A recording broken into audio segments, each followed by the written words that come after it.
అందరికీ నమస్కారం అండి. ఈరోజు అరుణ్ కుమార్ ఆలూరి గారు రచించిన వంట చేయగలవా ఓ నరహరి అనే కథ గురించి విందాం. 100 అబద్ధాలాడి ఒక్క పెళ్లి చేయమన్నారు. అలాంటిది ఒకే ఒక అబద్ధం ఆడి పెళ్లి కుదిర్చితే ఇలా చిట్టుబుర్రలాడతాడేంటి పిచ్చి సన్నాసి అని తెగమతన పడిపోతుంది కాముడు బామ్మ. ముద్దుల మనవాడు ఇంటికి రాకపోయేసరికి టీవీలో ధారావాహిక చూస్తూ అందులోని ఒక్కో నటుడి హావభావాన్ని అన్ని కోణాల్లోంచి తిప్పి చూపిస్తూ ఉన్న గ్యాప్లో గతాన్ని గుర్తు చేసుకోసాగింది. దాదాపు 30 ఏళ్ల క్రితం, అంటే కాముడు బుడిబుడి నడకలు వేస్తున్న సమయంలో కాముడు తండ్రి అంటే బామ్మ ఏకైక సంతానం. అతనికే తెలియని దేశ ద్రవ్యోల్బణం గురించి, భాగ్యనగరంలో తన భార్య ఇద్దరూ కలిసి ఉద్యోగం చేస్తేనే తప్ప బతికి బట్టలేని దౌర్భాగ్యం గురించి తన తల్లికి తల్లడీలిపోయేలా చెప్పి చివరాఖరున కాముడిని నువ్వే పెంచాలమ్మా అంటూ కాళ్ల మీద పడ్డాడు. అదంతా వ్యవసాయం చేయించడానికి ఒళ్ళొంగక ఆడుతున్న నాటకం అని తెలిసిన 30 ఎకరాల బంగారం లాంటి భూమిని వదిలేసి వాళ్లతో పట్నం ఎలాగూ వెళ్ళలేని బామ్మ కనీసం మనవడితోనైనా కాలక్షేపం అవుతుందని సరే అంది. కాముడికి 10 ఏళ్లు నిండే సమయంలో అతని అమ్మా నాన్న చేయకూడని ప్రయత్నాలన్నీ చేసి అమెరికాకి వీసా తెచ్చుకున్నారు. కాముడిని తీసుకెళ్దామని ఇంటికి వస్తే కాముడు వాళ్ళని అగాదిగా చూసి, నాకు అమ్మైనా నాన్నైనా అన్నీ నా బామ్మే, ఆమెను వదిలి నేను ఎక్కడికి రాను అని వాళ్ళ మొహాల మీదే తెగేసి చెప్పాడు. దాంతో చీగేసిన మామిడి టెంకల్లా మారిపోయిన మొహాలతో అమెరికా వెళ్ళిపోయారు. ఆ తర్వాత కాముడు అమ్మా నాన్న అప్పుడు ఇప్పుడు అని రావడానికి ప్రయత్నించారు. కానీ డాలర్ విలువ ఎప్పటికప్పుడు పెరుగుతూనే ఉండడం, పైగా విమాన ఖర్చులతో పాటు సెలవులు పెట్టి వస్తే గంటకింత అని డాలర్లు వెనకేసే అవకాశం ఇండియాలో లేకపోవడం వల్ల రాలేకపోయారు. అక్కడ పెంచడానికి బామ్మ లేదు కాబట్టి మరో బిడ్డను కనే సాహసము చేయలేదు. కాముడు అక్కడికి వెళ్ళలేదు. అయితే అతనికి వయసు పెరుగుతున్న కొద్దీ డాలర్ మార్పిడి రేటు తెలిసొచ్చి అమ్మానాన్నల్ని గుర్తించి వారికి వారి హోదానిచ్చి అప్పుడప్పుడు ఫోన్లో మాట్లాడేవాడు. ఏదో ఒకటి చదవాలి కాబట్టి ఇంజనీరింగ్ కూడా 6 ఏళ్లలోనే శ్రద్ధగా పాస్ అయి శబాష్ అనిపించుకుని చదువుకు రిటైర్మెంట్ ప్రకటించాడు. ఈలోపు ఖాళీగా ఉండకుండా అమ్మా నాన్న పంపిన డాలర్లు, పంటల మీద వచ్చిన రూపీలు అన్నీ పోగు చేసి 30 ఎకరాలను 80 ఎకరాలు చేశాడు. రాష్ట్రం విడిపోవడంతో డిమాండ్ పెరగడము, రియల్ ఎస్టేట్ వాళ్ళు భూములు దొరక్క ఇబ్బడి ముబ్బడిగా రేట్లు పెంచడము వల్ల ఆ భూమి విలువ 100 కోట్లు అయ్యింది. కానీ ఒక్కటే కష్టం వచ్చింది. 100 కోట్ల ఆ ఆసామికి కళ్యాణ ఘడియలు మాత్రం ఇంకా రాలేదు. అమెరికాలో ఉన్న అమ్మా నాన్న లక్షలు తగలేసి మ్యారేజ్ బ్యూరోల్లో ఫోటోలు డౌన్లోడ్ చేసుకుని కాముడికి ఫార్వర్డ్ చేసిన పెంట మొహాలు అంటూ డిలీట్ చేశాడు. దాంతో కొడుక్కి పెళ్ళి అవుతుందో లేదో అన్న బెంగతో తక్కువ గంటలు పనిచేసి తక్కువ డాలర్లు పంపించసాగారు కాముడు పేరెంట్స్. నా మనవడికేం తక్కువ, పెంచి పెద్ద చేశాను, లక్షణమైన సంబంధం చూసి పెళ్లి చేయలేనా, చేసి చూపిస్తాను అని వీడియో కాల్లో తన కొడుకు కోడలతో శపథం చేసింది బామ్మ. అది ఎంత పెద్ద తప్పో తర్వాత తెలిసొచ్చింది. సంబంధాలు వెతుకుతున్న క్రమంలో బామ్మకి ముందుగా తెలిసొచ్చిన విషయం ఏమిటంటే ఆడవారి జనాభా తక్కువగా ఉందని, తమ సామాజిక వర్గంలో అమ్మాయిలు ఇంకా తక్కువని, అందులో డిగ్రీ వరకు చదువుకున్న వారు ఇంకొంచెం తక్కువని, పేదింటి పిల్లని చేసుకోవచ్చు కదా అనుకుంది. కానీ 100 కోట్ల ఆస్తిని చూసుకోవాలంటే కనీసం 10 కోట్ల రూపాయల ఆస్తి ఉన్న పిల్లైనా ఉండాలి కదా అని అందరూ సలహా ఇవ్వడంతో ఆ విషయం చెక్ లిస్టులో పెట్టింది. బావమరిది లేకపోతే అత్తవారింటికి వెళ్ళాక కనీస మర్యాదలు దక్కవని స్నేహితులు హితబోధ చేస్తే దాన్ని చేర్పించాడు కాముడు. ఇక జాతకాలు కూడా కలవాలి కాబట్టి అన్ని వడబోతల తర్వాత ఆ జిల్లాలో ఒక్క అమ్మాయి కూడా దొరకలేదు. దాంతో కొంచెం సడలింపులు ఇవ్వాలని నిర్ణయించుకున్నారు. బావమరిది అంత ముఖ్యమా కాముడు? ఆలోచించు. పెళ్ళైన ఏడాది అత్తారింటికి మహా అంటే ఓ 4-5 సార్లు వెళ్తావు. తర్వాత 2-3 సార్లు కూడా వెళ్ళవు. బావమరిది ఉంటే మందు అరేంజ్ చేస్తాడు, లేకపోతే నువ్వే వెంట తీసుకెళ్ళు. కడుపులో పడటం ముఖ్యం కానీ గ్లాసులో ఎవరు పోస్తే ఏంటి చెప్పు. వాళ్ళెవరో కొత్త అల్లుడికి 100 రకాల పదార్థాలతో భోజనం పెట్టారని నువ్వు అలాంటివి ఎక్స్పెక్ట్ చేయకు. అలాంటివి ఎవరూ పెట్టరు. పెట్టినా సోషల్ మీడియాలో ప్రచారం కోసం తప్ప ప్రేమ పాడు ఏమీ ఉండవు. ఎందుకంటున్నానంటే అంత ప్రేమున్న వాళ్ళైతే స్వయంగా వండి పెట్టాలి, కానీ బయట నుంచి తెప్పిస్తారా చెప్పు. అవన్నీ తిన్న సంక్రాంతి అల్లుడు ఆ తర్వాత ఉగాది వరకు హాస్పిటల్ చుట్టూ తిరిగి అంతకు 100 రెట్లు ఖర్చు పెట్టి కోల్పోయిన ఆరోగ్యాన్ని తిరిగి కొనుక్కున్నాడు. ఆ విషయం మాత్రం బయటికి రాదు. అంత కావాలంటే వైజాగ్ వెళ్ళి బఫే భోజనం చేసి వచ్చాయి అని కజిన్ అనడంతో చెక్ లిస్ట్ నుంచి భావమృతిని తీసేయించాడు. మనకి 100 కోట్ల ఆస్తి బ్యాంకులో డబ్బు రూపంలో లేదు, భూమి రూపంలో ఉంది. ఒకవేళ అనుకోకుండా ఆ భూమి ఏ ముంపు ప్రాంతం కిందికో రాత్రికి రాత్రే మారిందనుకో 10 కోట్లు కూడా ప్రభుత్వం నుంచి రాదు. కాదు, ఏ రాజకీయ నాయకుడు కన్నేబడింది అనుకో ఆ 10 కోట్లు కూడా దక్కవు. ఈ లెక్కన మనకు 10 కోట్లున్న సంబంధం ఎందుకు? కులము మతము మనకేమన్నా కూడు పెడతాయా? తెలివిమంతురాలు అయిన అమ్మాయి దొరికితే చాలు, సంవత్సరంలో అన్నీ నేర్చుకోదు అని ఇంకో కజిన్ కూడా శుతిమెత్తగా మందలించడంతో వాటిని కూడా చెక్ లిస్టులోంచి తీసేశాడు. అంతేకాకుండా చుట్టుపక్కల ఉన్న 4 జిల్లాల్లో కూడా సంబంధాలు వెతకమని అందరికీ చెప్పాడు. ఈలోపు కాముడికి 30 ఏళ్లు నిండిన పండగ వచ్చింది. నిజానికి అయితే గ్రాండ్గా స్నేహితులకు పార్టీ ఇవ్వాలి, కానీ అలా ఇస్తే తనకు 30 నిండిన విషయం అందరికీ తెలిసిపోతుందని పార్టీ ఇవ్వకుండా తన వయసు 29 దగ్గరే ఆపేశాడు. ఒకప్పుడు అమ్మాయిలు గౌన్లోంచి లంగావోణీలోకి మారేటప్పుడు ఫంక్షన్ చేసేవారు, వాళ్ళు పెళ్లికి సిద్ధంగా ఉన్నారు అని చెప్పడానికి. ఇప్పుడేమో అబ్బాయిలు ఇలా వయసు దాచేస్తున్నారు. కలికాలం అంటే ఇదేనేమో అని కాముడు బామ్మ తెగ బాధపడిపోయింది.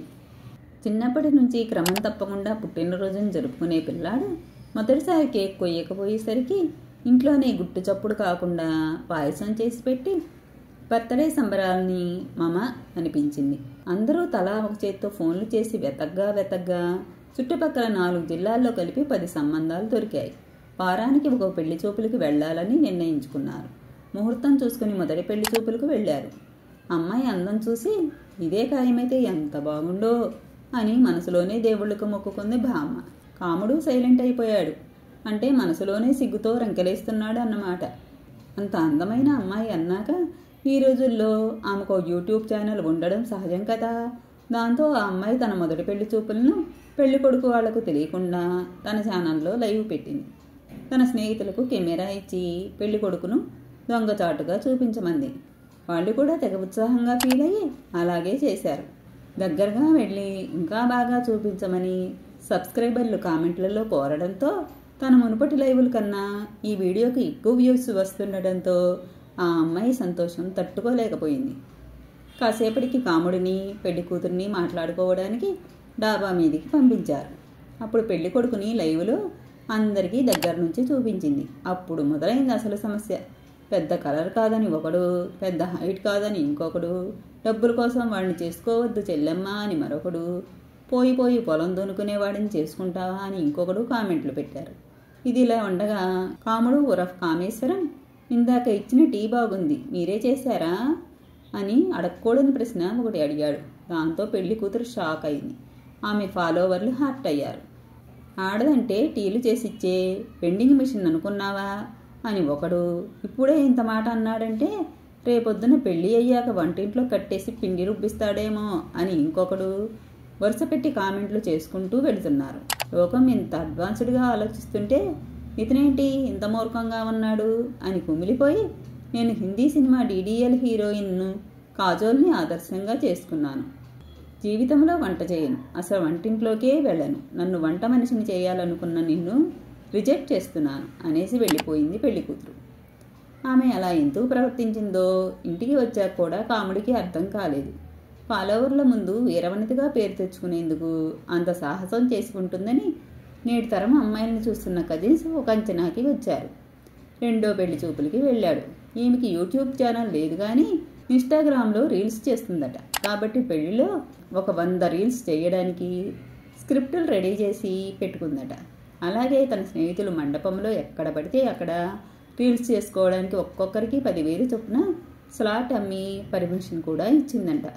అంతేకాకుండా పెళ్లి అయ్యాక తను రీల్స్ చేసుకోవడానికి ఎవరూ అభ్యంతరం చెప్పకూడదని, దాంతోపాటు కాముడు కూడా రోజు 2 గంటల సమయం కేటాయించి తనతో పాటు రీల్స్లో నటించాలి అని కండిషన్లు పెట్టింది. అందులో రొమాంటిక్ రీల్స్కి వ్యూస్ ఎక్కువ కాబట్టి అలాంటివి కూడా చేయాల్సి వస్తుందని, వాటిని చూసి సహజంగా స్నేహితులు బంధువులు అమాక్ అవుతారు కాబట్టి వాళ్ళని నువ్వే మేనేజ్ చేయాలని కూడా చెవిలో చెప్పింది. దాంతో వెళ్ళిన దారిని తిన్నగా ఇంటికి వచ్చారు. మరో పెళ్లి చూపుల్లో అమ్మాయిని కాలు కింద పెట్టనీయకుండా గారాబంగా పెంచాం. ఏ పని చేయదు, పని మనుషుల్ని పెట్టి అన్నీ మీరే చేయించుకోవాలి అని. అమ్మాయికి పిల్లల్ని కనడం పెంచడం అస్సలు ఇష్టం లేదు. సరోగసిలో వేరే అద్దె గర్భం ద్వారా అయితేనే ఈ సంబంధం ఖాయం చేసుకుంటాం అని. మరో దాంట్లో పెళ్లికి ముందే మా అమ్మాయి పేరు మీద 25 ఎకరాలు రాసిస్తేనే ఒప్పుకుంటామని పెళ్లికి ముందే లెక్క పెట్టలేనన్ని చుక్కల్ని చూపించారు.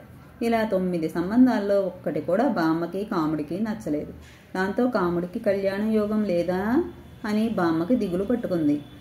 ఎలాగోలా 10వ సంబంధం ఖాయం చేసుకోవాలనుకుంది.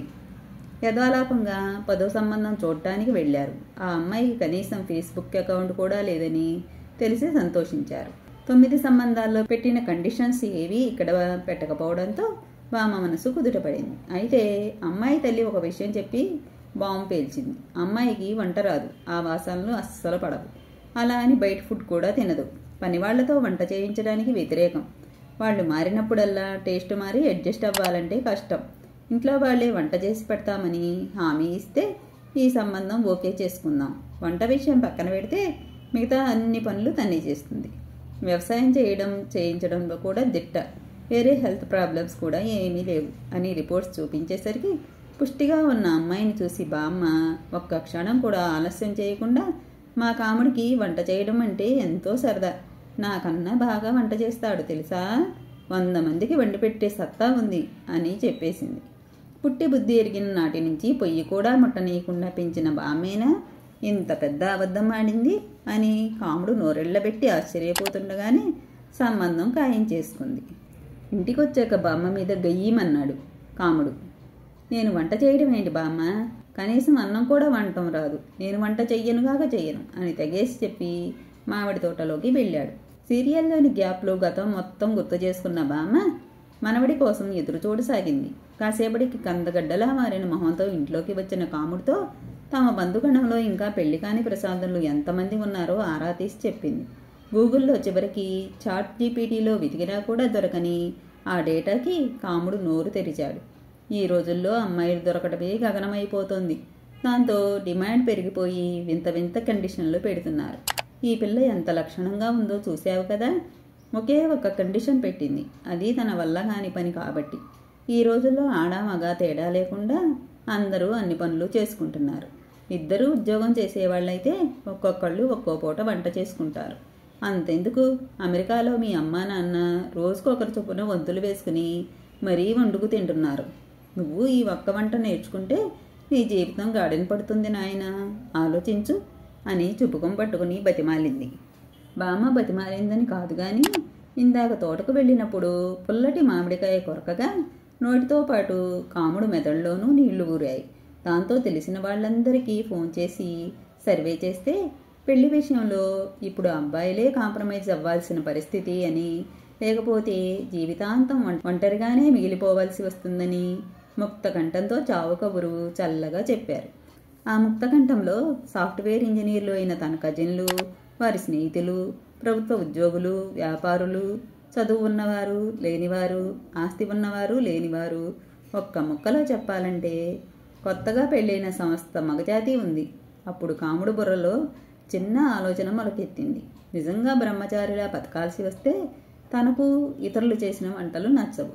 బామ్మ మరో 10-20 ఏళ్ల తర్వాత అయినా పండురాలక తప్పదు. అప్పుడైనా తన తిండి తాను వండుకోవాల్సిందే కదా. అదేదో ఇప్పటి నుంచి మొదలు పెడితే హాయిగా పెళ్లి కూడా అవుతుంది అనుకున్నాడు.